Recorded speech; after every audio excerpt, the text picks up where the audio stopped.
ക്ഷേത്ര വിശ്വാസങ്ങളെ പറ്റിയിട്ട് ഞാനൊരു വീഡിയോ ചെയ്തിട്ടുണ്ടായിരുന്നു. അതിൻ്റെ അടിയിൽ കുറച്ച് പേര് വന്ന് കമൻറ്റ് ചെയ്തിട്ടുണ്ട്. ദ സ്ഥിരം ടീംസ് നമ്മൾ വർഷങ്ങളായിട്ട് കാണാറുള്ളൊരു കാര്യമാണ്, ഒരു പ്രതിഭാസമാണ് കേട്ടോ അത്. നിരീശ്വരവാദികളായിട്ടുള്ള ആൾക്കാർ അല്ലെങ്കിൽ ഈശ്വരൻ ഇല്ല എന്ന് വിശ്വസിക്കുന്ന ആൾക്കാരൊക്കെ എന്തോ വലിയ ഭയങ്കര ബുദ്ധിരാക്ഷസന്മാരാണ് എന്നുള്ളൊരു തെറ്റിദ്ധാരണ നമ്മുടെ സമൂഹത്തിലുണ്ട്. അഭിപ്രായ സ്വാതന്ത്ര്യം എന്നൊരു സംഭവമുണ്ട്. ആ കാര്യത്തെ പോലും ബഹുമാനിക്കാൻ അറിയാത്ത പമ്പര വിഡ്ഢികളായിട്ടുള്ള ഒരു കൂട്ടം ആൾക്കാരായിട്ടാണ് എനിക്ക് ഫീൽ ചെയ്തിട്ടുള്ളത്. എല്ലാവരും അല്ല കേട്ടോ, ഇതിൽ വളരെ പ്രതിപക്ഷ ബഹുമാനത്തോടുകൂടി സംസാരിക്കുന്ന ആൾക്കാരും ഉണ്ട്, ഇല്ലാന്ന് ഞാൻ പറയുന്നില്ല. ഈ ഭൂമി എന്ന് പറഞ്ഞാലേ നിങ്ങൾക്ക് മാത്രം ജീവിക്കാനുള്ള ഇടമല്ല, ഇവിടെ എല്ലാ തരത്തിലുള്ള ആൾക്കാരും ഉണ്ടാവും. ആ ഒരു ബോധ്യം ആദ്യം നിങ്ങൾ മനസ്സിലാക്കുക, ഓക്കെ? അല്ലാതെ നിങ്ങളുടെ ചിന്താഗതി മാത്രം എന്തോ കേമം, ബാക്കിയുള്ളവരൊക്കെ വെറും വിഡ്ഢികളാണെന്നുള്ള ധാരണ നിങ്ങൾക്കുണ്ടെങ്കിൽ അത് 18 മടക്കി അങ്ങ് കീശയിൽ വെച്ചിരുന്നാൽ മതി കേട്ടോ. എല്ലാവർക്കും ഇവിടെ അവകാശങ്ങളും അഭിപ്രായ സ്വാതന്ത്ര്യങ്ങളും ഒക്കെ ഉണ്ട്. ഇങ്ങനെ വലിയ ധീരതയുടെയും വീരകൃത്യങ്ങളുടെയും ഒക്കെ കണക്കുകൾ പറയുന്ന എല്ലാ അവന്മാരുണ്ടല്ലോ, ഫേക്ക് പ്രൊഫൈലിൽ വന്നിട്ടായിരിക്കും ഈ കിടന്ന് ചൊറിയുന്നത്. സ്വന്തം ഐഡന്റിറ്റി പോലും റിവീൽ ചെയ്യാനുള്ള നട്ടലില്ലാത്തവനൊക്കെയാണ് വലിയ വായിൽ വീരവാദം മുഴക്കുന്നത്. നാണമുണ്ടോ നിങ്ങൾക്ക്? ഈ ക്ഷേത്രം, അമ്പലം, വിശ്വാസം എന്നൊക്കെ പറഞ്ഞാലുണ്ടല്ലോ, ഇവന്മാർക്കൊക്കെ അലർജിയാണ്. ഒരു ഭജന സംഘം ഹിറ്റായ അവർക്ക് വെറുപ്പാണ് അതിനോട്. എന്താ കാര്യം? ജീവിതത്തെ നേരിടാൻ എനിക്ക് പ്രത്യേകിച്ച് മറ്റൊരാളുടെ സഹായം വേണ്ട, ഈശ്വരന്റെ പോലും സഹായം വേണ്ട എന്നുള്ള ചങ്കുറപ്പുള്ള ആൾക്കാരാണ് നിരീശ്വരവാദികൾ എന്ന് പറഞ്ഞിട്ട് അല്ലെങ്കിൽ ഫ്രീ തിങ്കേഴ്സ് എന്ന് പറഞ്ഞിട്ട് ഇറങ്ങേണ്ടത്. അതല്ലാതെ സ്വന്തം ഫേസ് പോലും റിവീൽ ചെയ്യാൻ, സ്വന്തം ഐഡന്റിറ്റി പോലും റിവീൽ ചെയ്യാനുള്ള ധൈര്യമില്ലാത്ത മണ്ടന്മാർക്കും വിഡ്ഢികൾക്കും ഭീരുക്കൾക്കും പറഞ്ഞിട്ടുള്ളതല്ല ഈ പണി. അതാദ്യം നിങ്ങൾ മനസ്സിലാക്കുക. എന്നിട്ട് നിങ്ങൾ വിശ്വാസികളെ നന്നാക്കാൻ ഇറങ്ങുക കേട്ടോ. എനിക്കിത്ര ദേഷ്യമാവാൻ കാരണം എന്താണെന്നറിയോ? ഞാൻ എൻ്റെ ഇഷ്ടങ്ങൾ പബ്ലിക്കിനോട് വിളിച്ച് പറയുന്നതാണ് എൻ്റെ പേഴ്സണൽ പ്രൊഫൈൽ, എൻ്റെ പ്ലാറ്റ്ഫോം, എൻ്റെ പ്രൈവറ്റ് പ്ലാറ്റ്ഫോം. ഈ പ്ലാറ്റ്ഫോമിൽ ഞാൻ എനിക്ക് ഇഷ്ടമുള്ള കാര്യങ്ങൾ, ഞാൻ അമ്പലത്തിൽ പോകുന്നതും എൻ്റെ വിശ്വാസങ്ങളെ പറ്റിയിട്ടൊക്കെ ഞാൻ പോസ്റ്റുകൾ ഇടും അല്ലെങ്കിൽ വീഡിയോസ് ഇടും. അതിൻ്റെ അടിയിൽ വന്നിട്ട് വിദ്യാഭ്യാസമുള്ള അന്ധവിശ്വാസി എന്നൊക്കെ കമൻറ്റ് ചെയ്യുന്നവരെ എന്താ ചെയ്യേണ്ടത്? നിങ്ങൾ തന്നെ പറ, ഈ കേട്ടോണ്ടിരിക്കുന്നവർ തന്നെ പറ. ഈ നാട്ടിൽ വിശ്വാസം അല്ലെങ്കിൽ അമ്പലത്തിൽ പോകുന്നവരൊക്കെ അന്ധവിശ്വാസികളാണെന്നാണോ ഇവൻ്റെ വിചാരം? നിൻ്റെയൊക്കെ ചെലവിലാണോ ഞാൻ അമ്പലത്തിൽ പോകുന്നത്? എനിക്ക് അത്രേ ചോദിക്കാനുള്ളൂ. ഈ നാട് ഭരിക്കുന്ന കമ്മ്യൂണിസ്റ്റുകാരാ, സമ്മതിച്ചു. അപ്പൊ കമ്മ്യൂണിസ്റ്റുകാർ പറയട്ടെ, അയ്യപ്പ സംഗമം നടത്തിയില്ലോ കുറച്ചു നാൾ മുമ്പ്, അത് എന്താ അടിസ്ഥാനത്തിലാ? അപ്പൊ അവര് വിശ്വാസങ്ങളെ പിന്താങ്ങുകയാണോ പിൻപറ്റുകയാണോ? അതൊന്ന് പറയേ, കേൾക്കട്ടെ.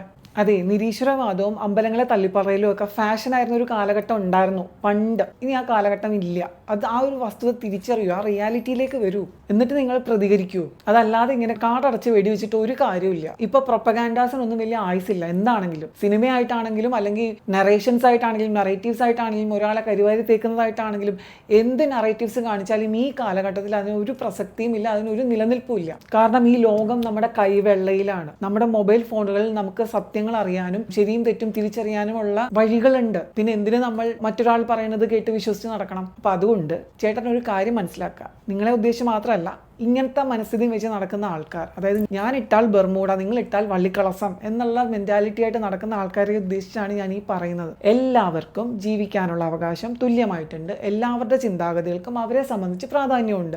അവർക്കത് എക്സ്പ്രസ് ചെയ്യാനുള്ളൊരു സ്പേസും ഉണ്ട് നമ്മുടെ ഈ ലോകത്തിൽ. അല്ലാതെ നിങ്ങളുടെ മാത്രം ഇങ്ങനെ നിങ്ങൾ അടിച്ചേൽപ്പിച്ച് നടക്കാൻ നിങ്ങൾ എന്താ താലിബാനോ? ഈ ക്ഷേത്രങ്ങൾ എന്നൊക്കെ പറയുന്നതേ നമ്മുടെ സംസ്കാരത്തിന്റെ ഭാഗം മാത്രമല്ല, അത് കലകളുടെയും വിദ്യയുടെയും ഒക്കെ സെന്റേഴ്സും കൂടിയായിരുന്നു, എഡ്യൂക്കേഷണൽ ഹബ്ബുകളും കൂടിയായിരുന്നു. പഠനാവശ്യങ്ങളും നിറവേറ്റപ്പെട്ടിരുന്നു. എല്ലാ ജീവിതത്തെ സംബന്ധിക്കുന്ന എല്ലാ കാര്യങ്ങളും ഫ്ലറിഷ് ചെയ്തിരുന്ന സ്ഥലങ്ങളാണ്. കൾച്ചറൽ സെന്റേഴ്സ് ആയിരുന്നു അമ്പലങ്ങൾ എന്ന് പറയുന്നത്. അത് കാലത്തിന്റെ കുത്തൊഴുക്കിൽ പല അനാചാരങ്ങളും ചിലപ്പോൾ ഈ പറഞ്ഞ പോലെയുള്ള സോഷ്യൽ ഗ്രേഡിങ്സും കാസ്റ്റ് സിസ്റ്റവും ഒക്കെ വന്നിട്ടുണ്ടാവും. അതിനെയൊക്കെ വലിച്ച് എടുത്ത് ദൂരക്കളയാനുള്ള ശേഷി നമ്മുടെ സമൂഹത്തിനുണ്ട്, ഇന്ത്യൻ സമൂഹത്തിനുണ്ട്. അത് ഒരുത്തന്റെയും ഔദാര്യം കൊണ്ട് വന്നതല്ല. നമ്മുടെ സമൂഹത്തിന് സ്വയം റിഫോം ചെയ്ത് ബെറ്റർ ആവാനുള്ള ഒരു ശേഷിയുണ്ട് ഇന്ത്യൻ സൊസൈറ്റിക്ക്. അതുകൊണ്ടാണ് ഏൻഷ്യൻ ടൈംസിൽ നിന്ന് ഈ മോഡേൺ ടൈംസ് വരെ ഈ കൾച്ചറിന് ഇവിടെ എത്തി നിൽക്കാൻ പറ്റിയിട്ടുണ്ടെങ്കിൽ അതിന്റെ ആ സെൽഫ് റിഫർമേഷൻ കേപ്പബിലിറ്റി കൊണ്ട് തന്നെയാണ്. അതല്ലാതെ ഇങ്ങനെ കുറച്ച് പട്ടികൾ ഇവിടെ കിടന്ന് ഓരിയിട്ട് കഴിഞ്ഞാൽ നശിക്കുന്നതല്ല ഈ കാര്യങ്ങളൊന്നും. ഓക്കെ, അത് ആദ്യം തിരിച്ചറിയൂ.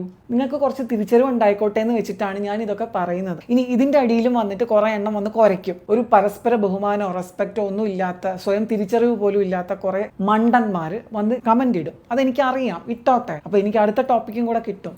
സ്വാതന്ത്ര്യം, സെക്യുലറിസം, ജനാധിപത്യം, സോഷ്യലിസം എന്നൊക്കെ പറഞ്ഞിട്ടുണ്ടല്ലോ, വലിയ വായിൽ ഘോരഘോരം സംസാരിക്കും. എന്നാൽ മറ്റൊരാൾ ഒരു എതിരഭിപ്രായം പറഞ്ഞാൽ അത് താങ്ങി നിൽക്കാനുള്ള ഒരു ശേഷി പോലും ഇല്ല ഇവറ്റകൾക്ക്. എന്താ ചെയ്യുക? ഇത്രയും വലിയ ഭൂലോക പരാജയങ്ങളെ നിങ്ങൾ വേറെ എവിടെയെങ്കിലും കണ്ടിട്ടുണ്ടോ?